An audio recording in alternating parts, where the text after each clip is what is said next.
नमस्कार, मैं हूं संजय शर्मा। आप देख रहे हैं 4 PM न्यूज़ नेटवर्क। गुजरात का चुनाव उस सवाल की तरह हो गया है जिसमें कहा जाता है, पूछा जाता है कि भाई पहले मुर्गी आई या पहले अंडा आया। सोचते रहिए आप। कुछ लोग कहेंगे कि भाई पहले मुर्गी आई और कुछ लोग कहेंगे पहले अंडा आया। अब गुजरात में जो 5% कम वोट हुआ है वो किधर चला गया, 5-6% वोट, वो किसी को समझ नहीं आ रहा। और सारा खेल उस 5% वोटों पे टिक गया है। किसको नुकसान पहुंचाएगा, और जिसको नुकसान पहुंचाएगा वो बहुत बुरी तरह नुकसान पहुंचाएगा। एक चीज तो मोटी मोटी निकल के आई है भाई, ग्रामीण क्षेत्रों में बहुत वोट पड़े हैं और शहरी क्षेत्रों में वोट कम पड़े हैं। दूसरी चीज निकल के आई, हमारे 4 PM गुजरात के स्थानीय संपादक हैं मयूर जानी, उन्होंने कहा कि 83 सीट ऐसी हैं जिसमें 2 से 6% महिलाओं ने कम वोट डाला है। ये दो आंकड़े ऐसे हैं जिसका गुणा भाग समझ में ही नहीं आ रहा। कल 93 सीटों पर वोट डाले जाएंगे। प्रधानमंत्री नरेंद्र मोदी जी अहमदाबाद में पहुंच गए हैं और वो कल अहमदाबाद में अपना वोट डालेंगे। आज वो अपनी मां हीराबेन जी से मिलने गए। बहुत अच्छा लगता है वो दृश्य, एक बुजुर्ग माँ के पास एक बेटा बैठा हुआ। अच्छा लगता है, कोई माँ की एज जितनी है और बेटा उनके पास बैठा हुआ है। प्रधानमंत्री हो बेटा तो माँ का भी सीना चौड़ा होता है। लोग उसको ट्रोल करते हैं लेकिन मैं उस पर कोई कमेंट नहीं करूँगा। लोग सवाल पूछते हैं कि जब चुनाव आता है तो प्रधानमंत्री जी क्यों जाते हैं और क्यों फोटो सेशन कराते हैं, लेकिन ये बेमानी है। माँ के पास बेटा कभी भी जा सकता है। और आप में से भी बहुत सारे ऐसे लोग होंगे जो परेशानी में होते हैं, जो तनाव में होते हैं, तो वो माँ का आंचल में चले जाते हैं, माँ की गोद में चले जाते हैं। और कोई कुछ भी कहे लेकिन ये बात 100% सही है कि प्रधानमंत्री जी परेशान हैं। और ये बात भी 100% तय है कि गृह मंत्री जी परेशान हैं। मतलब चुनाव आसान नहीं है, और चुनाव आसान समझना भी नहीं चाहिए। दुश्मन को कमजोर समझना नहीं चाहिए, और वो भी जब मामला गुजरात का हो। गुजरात मतलब गृह मंत्री जी, प्रधानमंत्री जी का अपना राज। गुजरात मतलब 2024 का बैटिंग ग्राउंड। गुजरात मतलब अंबानी अडानी का 24 का भविष्य। और गुजरात मतलब भारतीय जनता पार्टी की आर्थिक नींव। सब जानते हैं कि गलती से भी गुजरात चला गया तो 2024 का रास्ता शायद बंद हो जाएगा प्रधानमंत्री जी के लिए, गृह मंत्री जी के लिए। तो कोई भी परेशान होगा, मैं होता, आप होते, कोई भी होता परेशान होता। तो प्रधानमंत्री जी परेशान है, परेशानी में मां के पास जाया जाता है, इसमें कुछ गलत नहीं है। सारी स्ट्रेटजी कल के 93 सीटों के चुनाव के लिए झोंक दी है। ये 93 सीटों के जो वोटिंग हो रही है आज, ये तय करेगी कि गुजरात का सिंहासन जाएगा कैसे। कल रात को एक प्लान बना, गोदी मीडिया को एक्टिव किया गया। एंड टाइम आ गया है, आखिरी लड़ाई आ गई है, आखिरी जंग का मैदान आ गया। कुछ तो हिंदू मुसलमान कर लो, कुछ तो माहौल क्रिएट कर लो। पूरी प्रयोगशाला लेबोरेटरी की तैयार है, कहीं कुछ गर्मी नहीं पैदा हो पा रही, आतंकवाद का मुद्दा नहीं चल पा रहा है। पहला चुनाव है जिसमें, वो भी गुजरात जिसको लेबोरेटरी कहा जाता है हिंदू प्रयोगशाला की, वहां भी काम नहीं हो रहा। कहा गया गोदी मीडिया को एक्टिव हो जाओ, कुछ तो करो। चारा फेंका गया, जाल डाला गया, और जाल में एक मछली फंस गई। अहमदाबाद के शाही इमाम साहब हैं, शब्बीर अहमद सिद्दीकी हैं। उन्होंने बयान दे डाला कि भाई जो पॉलिटिकल पार्टी महिलाओं को चुनाव लड़ा रही है बड़ा गलत कर रही है। जब मस्जिद में औरतों का घुसना जायज नहीं है तो फिर ये चुनाव कैसे औरतें लड़ सकती हैं। और लंबी लंबी बला बला बला बातें। अब इतना बैटिंग करने के लिए इतनी बॉल पर्याप्त है बीजेपी के लिए। सोशल मीडिया पे आईटी सेल जुट गया। अमित मालवीय जी की टीम ने दिन रात जुटना शुरू कर दिया। बता दिया गया कि 2-2 रुपए ट्रोल आर्मी को कि जल्दी से करो। शाही इमाम साहब का बयान जितना फैला सकते हो फैलाओ कि देखो ये है मुसलमान लोग। ये हैं शाही इमाम साहब जो कह रहे हैं कि मुसलमान वोट बंटना नहीं चाहिए और एक जगह जाना चाहिए, 2002 का उदाहरण दे रहे हैं। और शाही इमाम साहब का बयान चुनाव की एक रात पहले बीजेपी के लिए अमृत का काम कर रहा है। पूरे गुजरात में शाही इमाम साहब का बयान बीजेपी ट्रोल कराने में जुट गई है, ऐसा लोग कह रहे हैं। उन्हें चाहिए, एक मौका चाहिए ऐसा करने को, कोई ना कोई फंसता है। पहले खड़गे साहब रावण के बयान पे फंसे कि प्रधानमंत्री जी के 10 मुंह है क्या, और रावण की तुलना करी, पूरी बीजेपी उसको गुजरात के स्वाभिमान पे ले गई। प्रधानमंत्री जी को एक बॉल चाहिए और वो आगे आके सिक्सर लगाने में एक्सपर्ट हैं। उन्होंने तुरंत छोड़ दिया अपना मामला, तुरंत अटैक कर दिया, देखो मैं गुजरात का लाल और मुझ पर अटैक कर रहे हैं। सीधे खड़गे जी का नाम नहीं लिया, क्योंकि खड़गे जी दलित समुदाय से आते हैं। बीजेपी एक एक चाल सोच समझ के चलती है। कह दिया कि खड़गे जी से जिन लोगों ने कहलवाया है उन लोगों की मानसिकता है, ये मतलब गांधी परिवार। बीजेपी को ये उम्मीद नहीं थी कि जब गुजरात चुनाव चल रहा होगा तब भारत जोड़ो यात्रा का इतना बढ़िया माहौल बन रहा होगा। राहुल गांधी ने इसमें कोई दो राय नहीं, माहौल तो बना दिया। अब मामला फंस गया गुजरात में। उधर हार्दिक पटेल फंस गए हैं। एक जमाने में बड़ा चेहरा रहे, अब पाटीदार आंदोलन का बड़ा चेहरा रहे हार्दिक पटेल, अपनी विधानसभा वीरगाम में फंस गए हैं। पाटीदार अनाकत आंदोलन समिति, ये वो समिति है जिसके नेतृत्व में पाटीदारों ने एक आंदोलन खड़ा किया था। पिछली बार बहुत बड़ा आंदोलन था। उस समिति के लोगों की तरफ से पोस्टर लगवा दिए गए और कह दिया गया हार्दिक पटेल का विरोध करना है। मतलब पाटीदार का समाज की तरफ से ये हुआ कि विरोध करना है। ये बात परेशान कर रही है। पाटीदार बड़ी ताकत है, 50 से ज्यादा सीटों पे वजूद रखते हैं। कहा जा रहा था इस बार वो बीजेपी को सपोर्ट करेंगे, और लगभग सबका मानना है कि हार्दिक पटेल बहुत बुरी तरह फंस गए हैं, जीतना बहुत मुश्किल है। ये जो 6% का खेल है ना, ये परेशान कर रहा है। मैं फिर कह रहा हूं कि ये पाटीदार, पिछड़ी जाति, सब पे परेशान कर रहा है। ओवैसी जी ने 13 सीटों पे अपने प्रत्याशी खड़े कर रखे हैं। वहां पे गो बैक ओबीसी के नारे लग रहे हैं, क्योंकि मुस्लिम्स को समझ आ रहा है कि ओबीसी का खेल क्या है।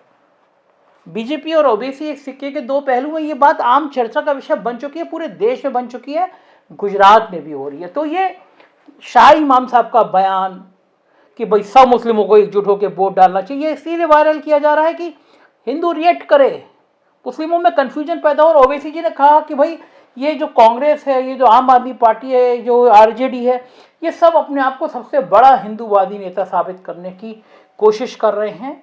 आप देख लीजिए, इसका मतलब ये है कि उनका कहना है कि ये सब हिंदूवादी नेता को जब बनने की कोशिश करते हैं तो बीजेपी को फायदा होता है।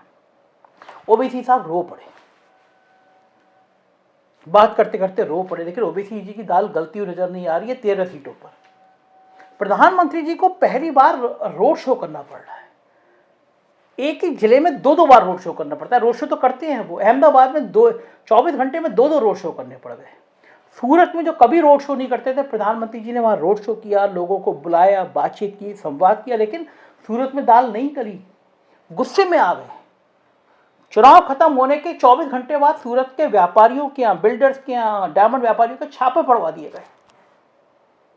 पवन खेड़ा ने तुरंत रिएक्शन दिया। कांग्रेस के प्रवक्ता ने कहा कि भाई सूरत के छापे मीडिया तो नहीं दिखाएगा, मीडिया को सवाल पूछना चाहिए। देखिए पवन खेड़ा ने चुटकी कैसे ली। मैं उम्मीद कर रहा था कि आप लोग चुनाव आयोग की सारी नियमों को तोड़कर जब ओपिनियन पोल चलाते हैं तो मैं पूरी उम्मीद कर रहा था कि आज भी चलाएंगे।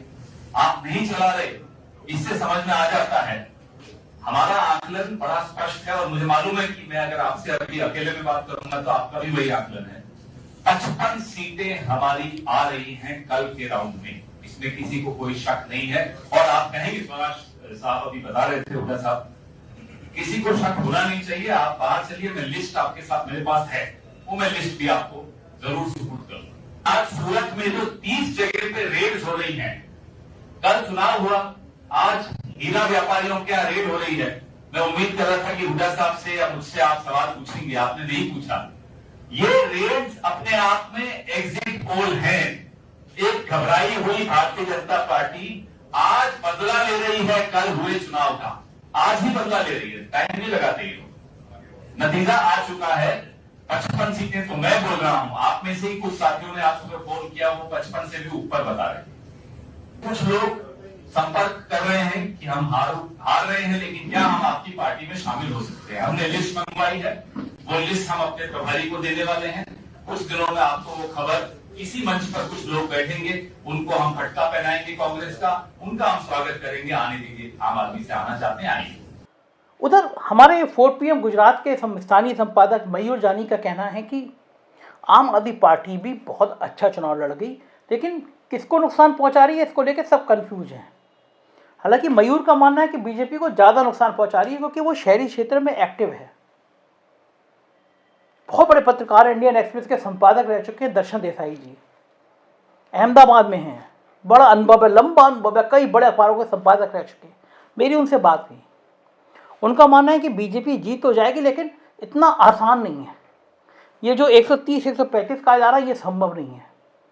उनका कहना है कि आम आदमी पार्टी अप्रत्याशित रूप से काफ़ी अच्छा कर रही है, और वो काफ़ी अच्छा कर गई तो किसको नुकसान पहुंचाएगी ये कहना बड़ा मुश्किल है। दर्शन देसाई जी ने कहा कि ये जो वोट शहर में कम पड़ा ये बीजेपी का बड़ा नुकसान है, और आदिवासी इलाकों में वोट पड़ा, 70% तक वोट पड़ा, और आदिवासी कांग्रेस के साथ जुड़े हुए हैं। तो ये इतनी खिचड़ी पक गई है ना कि पहले मुर्गी आई या पहले अंडा। कई पत्रकार अपना अपना आकलन कर रहे हैं, मैं कुछ लोगों को सुनवाता हूं आपको। नमस्ते। गुजरात का वोट इस समय बहुत अहम है, और खास करके सेकेंड राउंड का, क्योंकि एक तो बात ये हो रही है कि गुजरात में पोलिंग कम हो रही है, और ये थोड़ा सा, मैं इसलिए नहीं कि ये थोड़ी चिंताजनक बात है।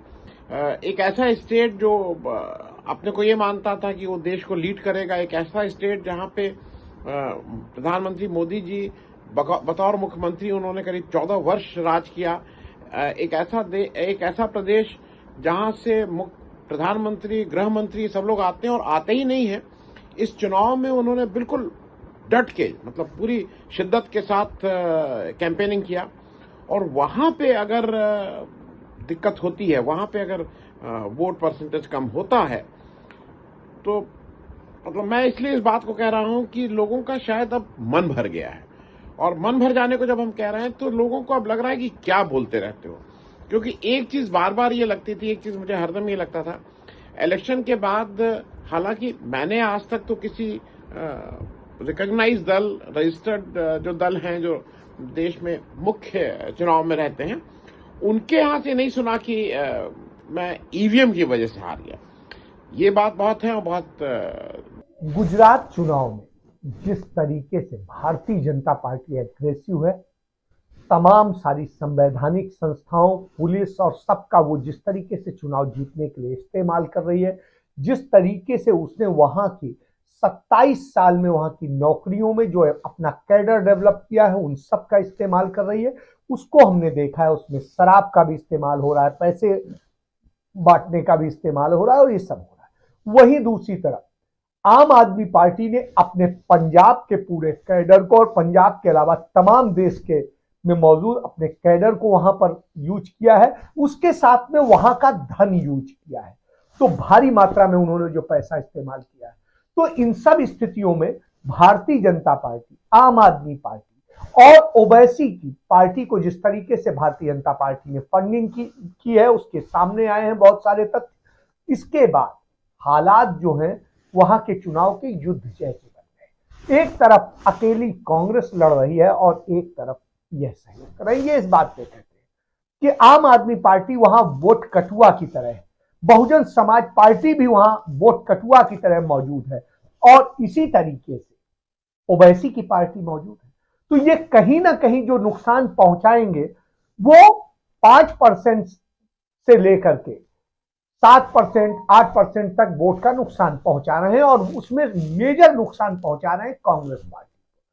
कांग्रेस पार्टी पिछली बार 77 सीटें लाई थी, और भारतीय जनता पार्टी को उसने 99 सीटों पर समेट दिया था। इस बार हालात और भी खराब, भारतीय जनता पार्टी हारने की स्थिति। तो साहब, गुजरात में मामला फंसा हुआ है और साहब परेशान है। अब एक विधायक है कांग्रेस के, उन्होंने तो ये आशंका जता दी कि भाई पोलिंग के दौरान दंगे हो सकते हैं। ये गजब गजब बयान दे डाला उन्होंने, उसकी वजह से थोड़ा और तनाव पैदा हो गया। कत्ल का रात और कत्ल का दिन 5 तारीख की शाम को 5 बजे जब चुनाव खत्म हो जाए तो चैन आएगा। एग्जिट पोल शुरू हो जाएंगे। एक बड़ी कंपनी के साथ 4 PM ने भी अलायंस किया है। हम आपको कल शाम को 6 बजे एग्जिट पोल दिखाएंगे गुजरात के और हिमाचल के।